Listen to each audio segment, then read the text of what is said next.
Hyundai Stargazer Car-Tense, versi facelift dari Hyundai Stargazer MPV andalannya Hyundai. Nah, meskipun cuma facelift, tapi ubahannya di luar cukup banyak ya. Depannya berubah drastis, belakangnya berubah drastis. Bahkan kalau kalian masuk ke dalam, itu ubahannya juga banyak banget dibanding Stargazer yang biasa. Nah, buat detailnya, simak di 10 hal yang berbeda dari Hyundai Stargazer Car-Tense.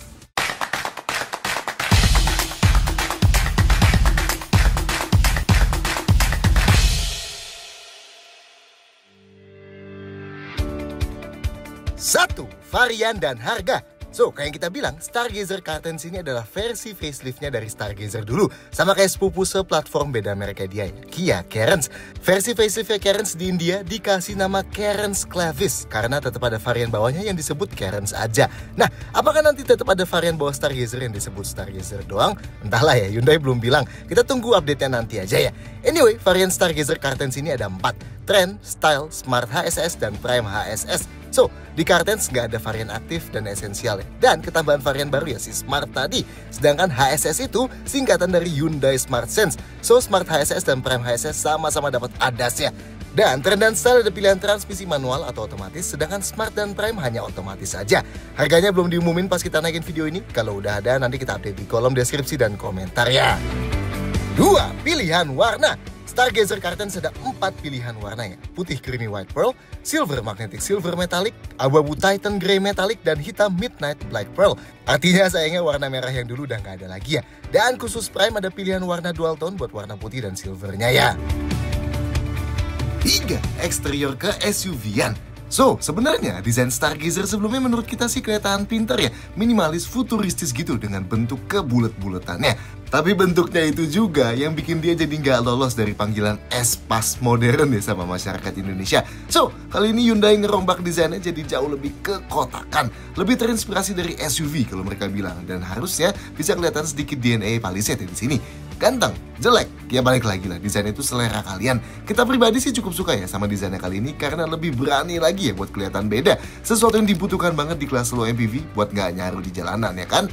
Anyway, dimensinya panjang overallnya nambah 115 mm dan ini bikin Stargazer Car-Tense jadi low MPV terpanjang kedua ya setelah expander baru. Tapi tetap punya lebar dan wheelbase yang paling besar di kelasnya. Oke, depannya ini poin paling penting yang ngasih bentuk kekotakannya nih. Lekukan kap mesinnya berubah nggak nukik tajam lagi. Sekarang dibuat lebih tegak ya. Oke lah, terkesan lebih gagah nih dibanding sebelumnya. Desain lampunya juga nggak split lagi. Sekarang pakai lampu multi reflektor kayak gini yang hanya ada di bagian atas saja ya. Lampu aksennya juga baru nih. Kalau di malam hari pas lagi nyala, dia lebih kelihatan kayak huruf H gitu dibanding dulunya yang kelihatan kayak garis horizontal aja. Nice ya.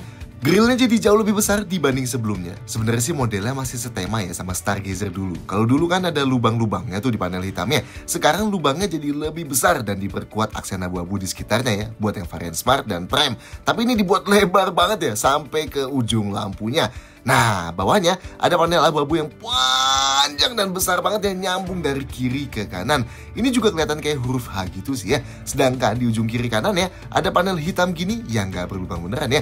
Dan ini semua dikitarin sama panel hitam doff gitu yang sampai ke paling bawahnya. Detail lampu depannya jadi full LED, di arealnya yang di pinggir aja, lampu malam yang tengah ikut nyala jadi kayak huruf H, lampu besarnya LED yang 2 sisi luar, lampu jauhnya LED yang sisi dalam, dan lampu sini jadi LED, gantiin yang di bawah lampu besarnya itu ya. Tapi sekarang jadi nggak ada fog lamp.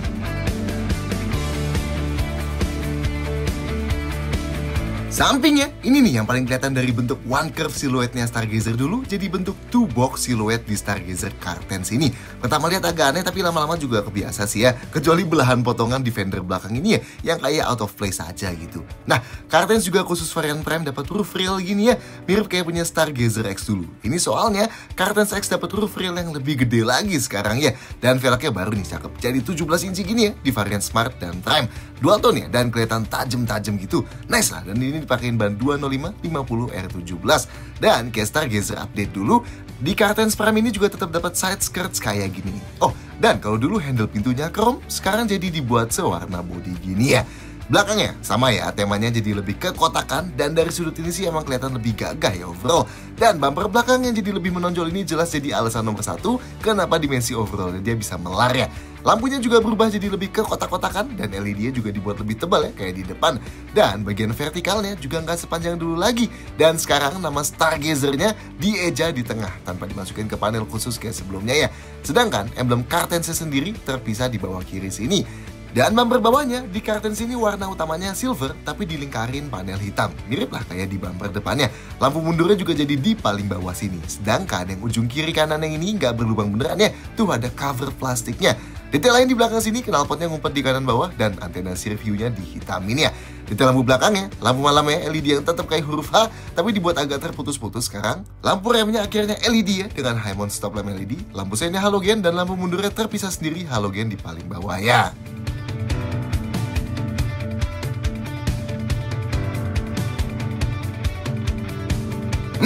Interior berubah banyak. Nah bagian ini niat nih ya. Kalau sebelumnya dashboard Stargazer kayak gini, sekarang di Cartens berubah jadi kayak gini. Jauh ya berubahnya. Desain depannya ini berubah drastis ya. Pakai desain horizontal baru yang Hyundai bilang terinspirasi dari furniture. Dan sekilas lihat sih desain dashboardnya mirip di Santa Fe baru gitu ya. Dan keren sih ya, Stargazer bisa punya dashboard gini. Anyway, bahannya tetap plastik yang paling atas dan sekarang dengan cetakan ala jahitan gitu ya. Nah, yang si pad panjang ini baru nih, dia dilapis kulit. Nggak sampai empuk sih emang, tapi oke lah ada jahitan benerannya. Kontrol AC dan kontrol physical head unitnya juga sekarang jadi satu di panel besar tengah sini dan ngasih efek kelihatan lebih canggih ya. Nah, kalau di Cartens X variant style dan Prime Package, itu kan konsol tengahnya ikut berubah jadi kayak gini nih. Di Cartens biasa enggak ya, konsol tengahnya tetap kayak sebelumnya, yang kayak gini. Tapi kalau dulunya ada ambient light biru di cup holder, sekarang jadi nggak ada ya. Adanya di dashboard barunya sini dan di pintu. Yang kali ini buat adjust brightness-nya dari head unit ya. Oh, dan khusus varian Prime kelihatan lebih minimalis ya tengahnya sini. Karena rem tangannya diganti electric parking brake ini kayak sebelumnya. Setirnya juga pakai tetap bentuk sebelumnya yang 4 spokes gini. Dan khusus varian Prime dilapis kulit kayak gini ya. Kayak di kereta juga, instrumen cluster dan head unitnya jadi lebih lebar. Dan dimasukin ke dalam satu frame piano black super panjang ini. Bedanya emang di sini nggak melengkung aja bentuknya. Dan yang unik di ujung kanan sini ada kayak lubang nih. Nah ini Hyundai bilang nantinya bisa ditempelin aksesoris resmi ya. Aksesorisnya apa? Kelihatan sih contohnya yang di brosur ini tuh. Misalnya kita bisa tempel holder HP gitu ya kan. Nah kalau di Cartens X warna plafon dan pilarnya jadi hitam, di Cartens biasa ini tetap abu-abu kayak sebelumnya ya. Jadi ngasih feel yang lebih terang malah overall.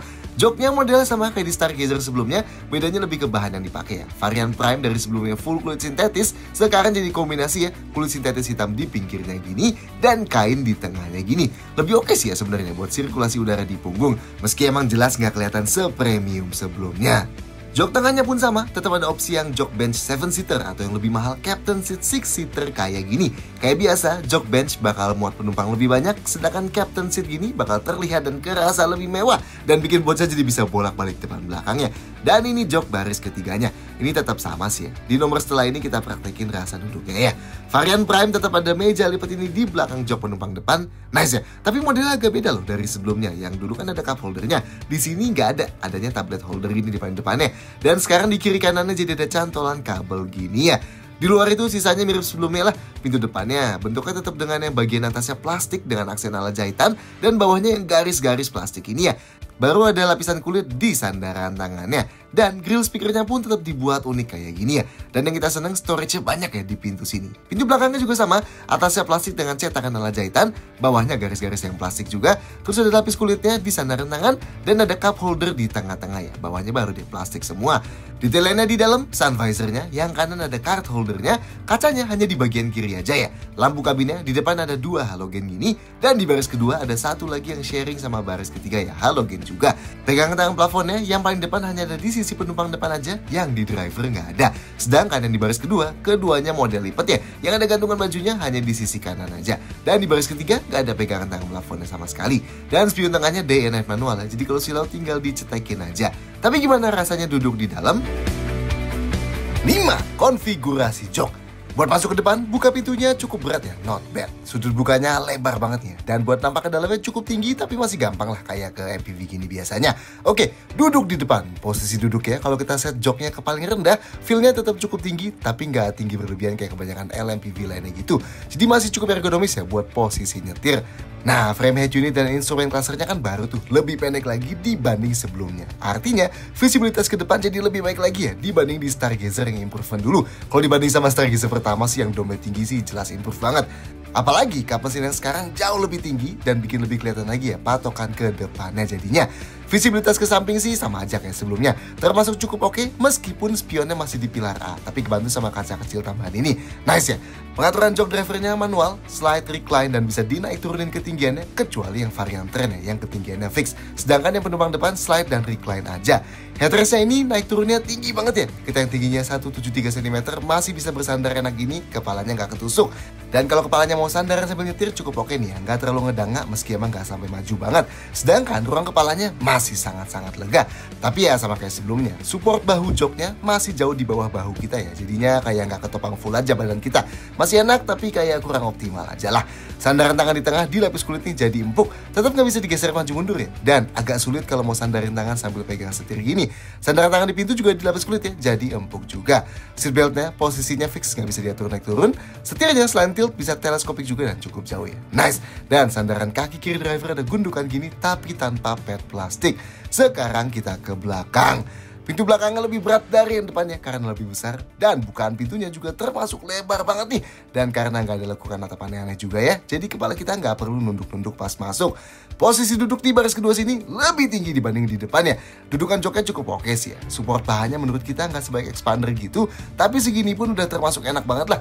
Sudut paha kita cuma sedikit banget naik. Kalau kalian tingginya di bawah 170 cm sih harusnya bakal sempurna ketopangnya ya. Jok ini bisa digeser maju mundur. Ini kalau dibuat paling maju ya, masih ada sisa ruang kaki ya, not bad. Nah ini kalau kita misalnya pengen luasin baris ketiga, atau kalau yang duduk di sini anak kecil pengen deket sama orang tuanya yang duduk di depan. Dan ini kalau joknya kita bikin paling mundur, termasuk luas ya, meski emang gak sampai seluas Avanza atau Veloz baru gitu, karena mereka kan pakai slider yang jauh banget emang. Tapi segini udah aman lah. Dan ruang gerak sepatunya juga sangat-sangat aman ya. Headrest kedua sisi yang Captain Seat ini adjustable ya, dan masih cukup tinggi juga. Jadi kita bisa bersandar lebih santai gini. Sudut sandaran joknya bisa diubah ya, fleksibel. Ini kalau tegak kayak gini, ruang kepalanya masih aman banget ya. Kalau dibuat paling rebah segini, nggak sampai full tiduran emang, tapi udah termasuk relax banget lah ini. Dan ruang kepalanya lebih aman lagi. Nah, yang tetap satu-satunya di kelasnya adalah opsi Captain Seat ini ya. Jadi duduk kepisah kiri kanan gini emang ngasih feel yang lebih private gitu, lebih premium. Tapi inget ya, ini opsi. Jadi kalian bisa tetap pilih yang 7-seater biasa. Buat sandaran tangan di pintu dilapis kulit jadi empuk. Dan yang Captain Seat ini tengahnya ada armrest yang bisa diturunin, tapi posisinya cuma satu ya, jadinya nggak fleksibel. Tapi empuk lah ini dilapis kulit. Nah, karena ini versi yang Captain Seat, jadi kan udah pasti nggak bisa duduk bertiga ya di baris kedua sini. Tapi misalnya kalian mau geser-geser ke kiri kanan gitu, lantai di tengah sini termasuk rendah, jadi masih gampang buat ngelangkahnya kalau mau pindah-pindah gini ya. Oke, sekarang kita ke baris ketiga. Nah, di varian yang Captain Seat ini jelas kita langsung napak dari tengah ya. Tapi ada gundukan lantainya yang agak tinggi sih di tengah sini. Meski kalau anak kecil lewat sini sama sekali nggak bakal masalah ya harusnya. Nah, kalau mau dari samping bisa lipat joknya juga ya. Pakai tuas ini, sekali dicetek dia langsung mental ke muka gini ya, alias one touch tumble. Terus kita tinggal napak ke belakang deh dan dibantuin sama pegangan kecil ini nih. Sama ya, dari sisi satunya lagi juga bisa dilipat one touch tumble dan langsung ke belakang dan ada pegangannya juga. Oke, ini baris ketiganya. Kita naikin dulu ya kedua headrestnya. Posisi kita lebih tinggi lagi ya dibanding di baris kedua. Bagian bawah joknya ini bakal berubah sudutnya ya kalau recline joknya diubah-ubah. Nah yang keren, jarak dudukan joknya sama lantai masih cukup jauh nih ya buat ukuran jok baris ketiga. Sudut paha kita masih tetap sedikit naik, tapi ini naiknya sedikit banget ya buat baris ketiga. Jadi termasuk nyaman ya buat orang dewasa duduk di baris ketiga sini. Nice lah. Sudut joknya bisa direbahin ya pakai tali di atas sini. Dari kalau dibuat tegak kayak gini, ini secara ruang kepalanya ya masih aman, masih sisa sedikit. Dan ini kalau dibuat paling rebah, termasuk sangat rileks ya buat jok baris ketiga mobil sekelas ini. Nice loh. Dan ruang kepalanya lebih sempit dibanding ditegakin tadi, tapi masih aman. Oke lah, ruang kakinya, ini kalau jok tengahnya kita geser paling maju. Sisa ruang kakinya masih sangat luas jelas ya. Dan yang keren, ini kalau kita set paling mundur, masih ada sisa ruangnya. Bahkan buat kita yang tingginya 173 cm juga. Jadi enak nih ya, jok baris kedua bisa digeser paling mundur mentok dan di belakang masih cukup buat orang dewasa. Sisa ruang gerak sepatunya juga masih termasuk oke ya. Apalagi kalau ambil yang Captain Seat, kaki di tengahnya lebih lega gerak-geraknya. Nah, buat sandaran tangannya di kiri dan kanan sama-sama ada tempat bersandar gini ya, tapi plastik sih tentunya jadinya keras. Sedangkan jendela di paling belakang sini masih cukup besar lah ya. Kesan klaustrofobiknya nggak kayak di kebanyakan jok baris ketiga gitu. Di sini nggak terlalu parah. Nah, fitur bertambah. Fiturnya Cartens biasa emang gak ketambahan ekstrim kayak di Cartens X gitu ya, yang kayak ada jok elektrik dan pendingin jok misalnya. Tapi perlu diingat dari Stargazer sebelumnya juga fiturnya udah termasuk banyak ya di kelasnya dulu. Pertama, klaksonnya jadi lebih bagus nih sekarang. Nice ya. Lanjut inputnya, varian Prime HSS tetap ada wireless charger di depan sini. Tapi kalau dulu bentuk kayak gini, sekarang jadi gini nih. Lebih ditonjolin ke atas dan padnya jadi karet ya, kayak di Santa Fe. Ini biar HP-nya nggak gampang jatuh dan katanya ada air cooling ya, biar HP-nya nggak kepanasan. Dan buat mati nyalain wireless chargernya sekarang dari head unitnya ya.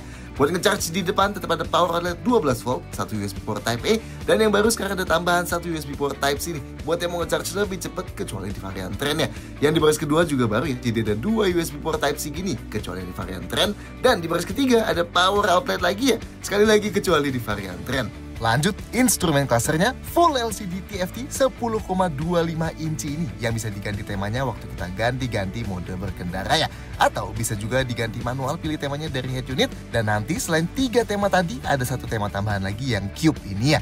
Info yang bisa diganti yang di tengah ya. Dari layar fitur ADAS atau Smart Sense-nya. Geser kanan ada trip meter current trip yang bakal reset otomatis setiap habis restart mobil.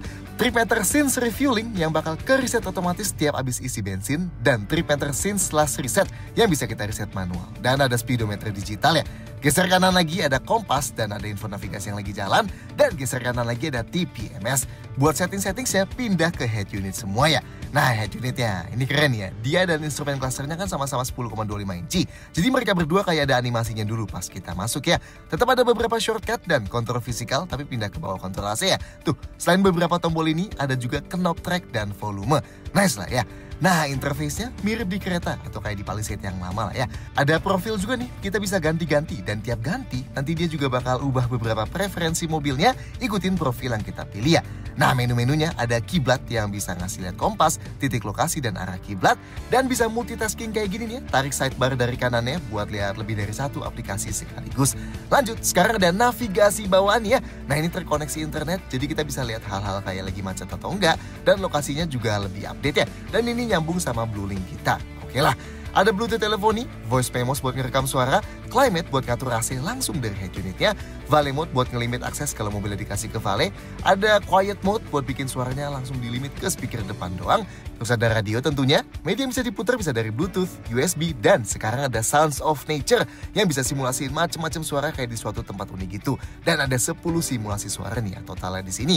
Lanjut ada Apple CarPlay dan Android Auto, tapi kalau sebelumnya wireless, kali ini hanya bisa pakai kabel ya sayangnya. Kayak di kereta baru juga. Tapi nanti jadi bisa pakai aplikasi kayak Apple Music, Spotify, Google Maps, Waze, dan lain-lain. Nah, settingsnya banyak nih ya.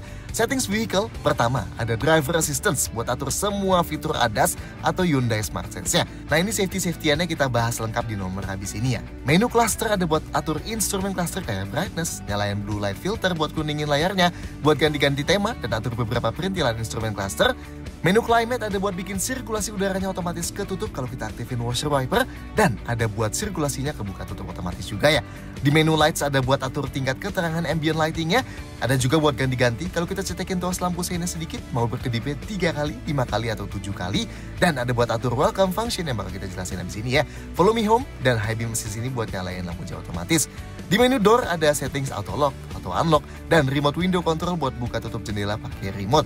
Dan di menu convenience bisa aktifin rear occupant alert buat diingetin cek penumpang belakang kalau kita keluar mobil, service interval buat atur pengingat servis, mati nyalain wireless charger, dan wiper belakang otomatis. Nah, sisa settingsnya lebih standar sih ya, kayak settings menu navigasinya.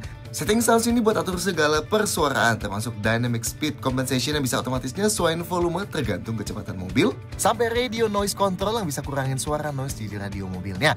Menu layout ini buat ubah tema dan screensaver, display buat atur layar head unit ini, buttons buat set shortcut ke beberapa tombol bintang, dan buat atur Bluelink nanti kita jelasin terakhir ya. Lanjut, AC-nya. Ganti modelnya aja, tapi khusus varian Prime HSS tetap pakai auto climate control. Jadi kita bisa set suhunya aja dan nanti kipasnya bakal menyesuaikan. Suhu paling dingin 16,5 derajat Celcius dan paling panas 27 derajat. Ada putaran angin ke kaki, defroster kaca depan, tapi sayangnya tetap belum ada defogger kaca belakangnya di varian manapun.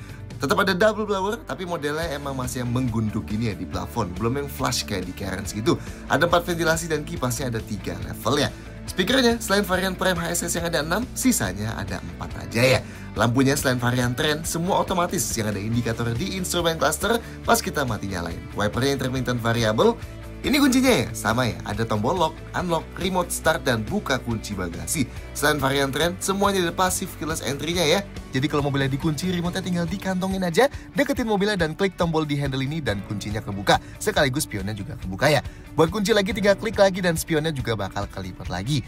Buat lipat spionnya manual pakai tombol yang di sini ya. Sedangkan buat nyalain mesinnya pakai tombol start stop di sini. Ada welcome function juga, jadi kalau kita deketin mobilnya sambil bawa remote-nya, nanti spionnya bakal kebuka buat nyambut kita. Tapi ini mobilnya masih kekunci ya, kita tetap harus klik tombol ini buat buka kuncinya. Ada fungsi remote open window, jadi kalau kita tahan tombol unlock di kuncinya, nanti bakal bisa buka jendela drivernya dari luarnya. Sayangnya emang hanya jendela driver aja, tapi kalau kita tahan tombol locknya, nanti bisa buat tutup lagi juga ya. Varian style IVT ke atas ada remote start engine. Jadi kita bisa nyalain mesin mobilnya dari luar ya dengan klik lock, terus klik dan tahan tombol remote startnya ini, dan nanti mesinnya bakal nyala. Jadi kita bisa panasin mesin mobil dan dinginin kabin mobil sebelum masuk ke mobilnya. Jendelanya yang auto up down hanya yang sisi driver aja ya. Dan terakhir, style IVT ke atas tetap ada Blue Link ya, alias fitur telematics atau connected car-nya Hyundai. Yang artinya, CarTense ini bakal selalu nyambung ke internet dan kita bisa mantau dan kontrol beberapa fungsi mobilnya langsung dari HP kita. Dua fitur yang paling populernya ada tombol SOS. Ini kalau ditekan bisa otomatis menghubungi call centernya Hyundai dan nanti bakal langsung dikirimin bantuan ke posisi kita. Misalnya terjadi kecelakaan gitu ya.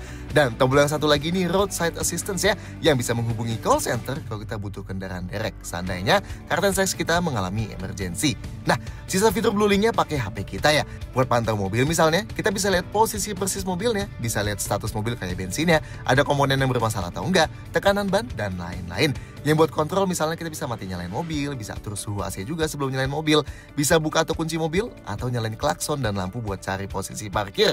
Plus dari Blue Link-nya juga ada fitur kayak geofencing yang bisa ngasih notifikasi kalau mobilnya lewatin batas area yang udah di-set sebelumnya, ada time fencing, speed notification, valet mode, dan lain-lain.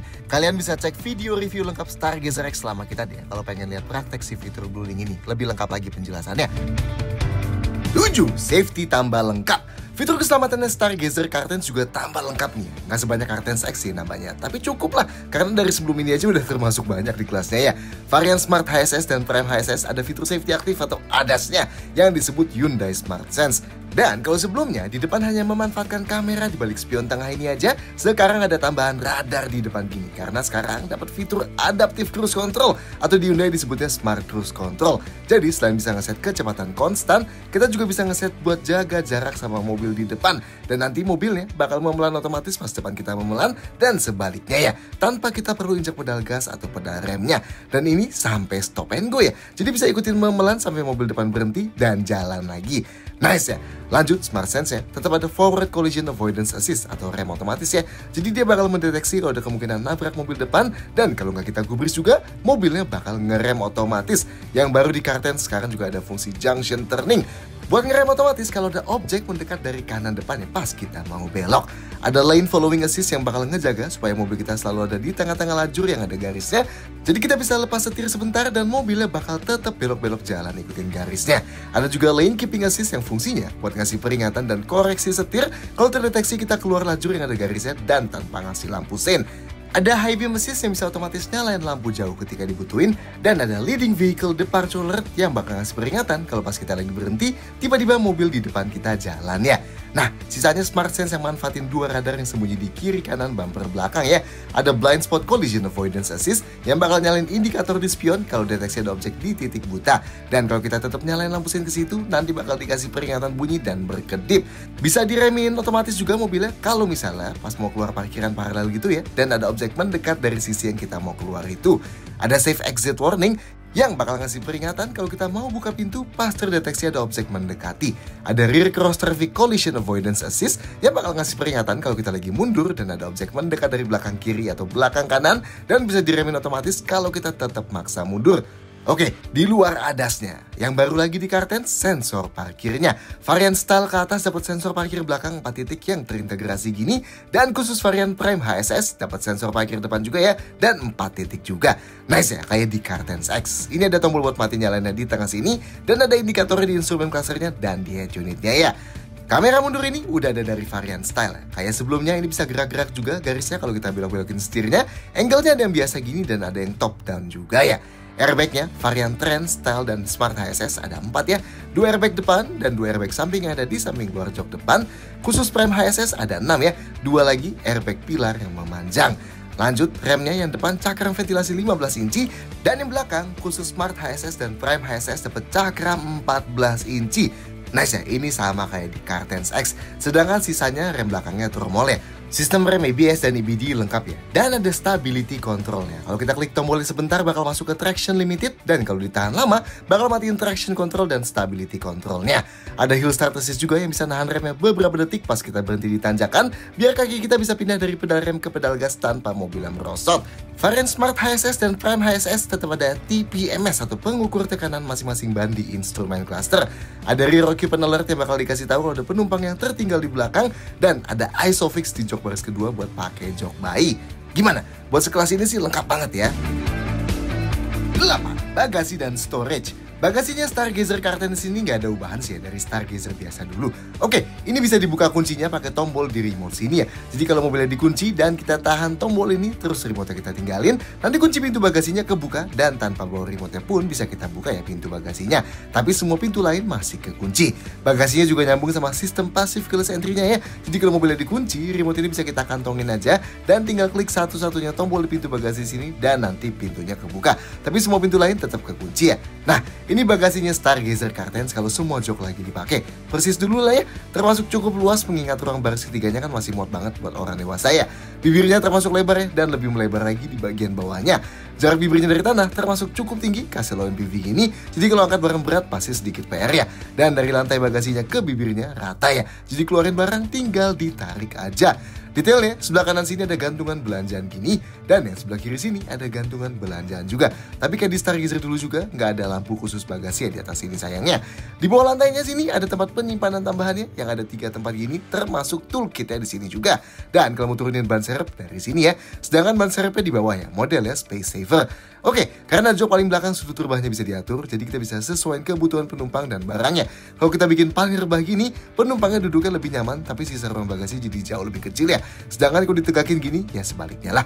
Lanjut, kalau mau luasin kapasitas bagasi, jok baris ketiganya bisa dilipat pakai konfigurasi 50/50. Tariknya bukan tali yang ini, tapi yang di atas ya. Nanti joknya langsung jatuh. Nah, kalau kayak gini, kita bisa masukin barang lebih besar sambil tetap bisa duduk satu orang di paling belakang. Kalau yang satu lagi dilipat juga, nah bagasi jadi jauh lebih besar gini ya. Mantap, dan ini lantainya rata, jadi geser barang bisa nggak usah diangkat dulu.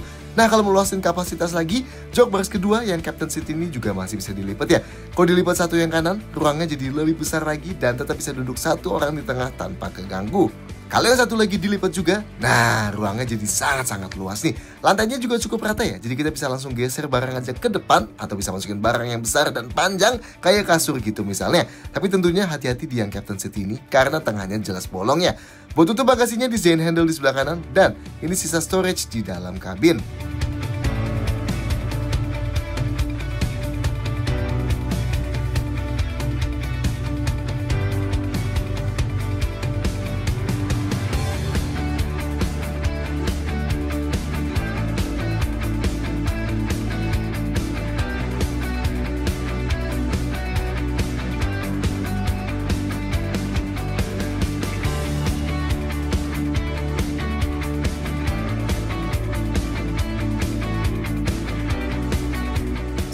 Mesin dan transmisi. Bagian ini nggak ada ubahannya dari Stargazer sebelumnya. Stargazer Cartens tetap pakai mesin Smart Stream 1500cc dengan tenaga 113 HP atau 115 PS dan torsinya 143,8 Nm. Dua-duanya paling tinggi di kelasnya ya. Transmisinya, Trend dan Style ada pilihan manual 6 percepatan dan otomatis IVT, sedangkan Smart dan Prime hanya IVT aja ya, atau Intelligent Variable Transmission. Dan ini tetap pakai tuas transmisi di tengah ya, nggak pakai shift by wire kayak yang di X. Nah, IVT ini pada dasarnya ini CVT yang pakai chain belt ya, yang bisa disimulasikan manual 8 percepatan kalau kita geser tuasnya ke sini dan dinaik turunin. Nggak ada pedal shift kayak di Cartens X gitu ya di sini. Ada mode perkendaranya juga kayak sebelumnya yang bisa dipilih dengan tombol di tengah sini. Ada Eco, Normal, Sport, dan Smart. Dan kayak sebelumnya, Cartens ini juga berpenggerak roda depan ya. 10. Detail-detail lain. Kayak sebelumnya, Stargazer Kartens juga langsung dirakit lokal di pabrik Hyundai di Cikarang. Mantap! Bensin ya, meskipun nggak ada tulisannya di balik cupnya, tapi kalau baca buku manual Stargazer sebelumnya, ada keterangan bisa pakai bensin dengan oktan minimal RON 90 ya. Artinya bisa pakai sejenis Pertalite atau V4 Revo 90 gitu. Garansinya 4 tahun atau 100.000 km mana yang tercapai terlebih dahulu, dan dapat gratis servis jasa dan spare part selama 4 tahun atau 60.000 km mana yang tercapai duluan ya. So, gimana menurut kalian soal Hyundai Stargazer Kartens ini? Silahkan sampaikan komentar di bawah, klik like, dan jangan lupa subscribe channel video ini. See you next time!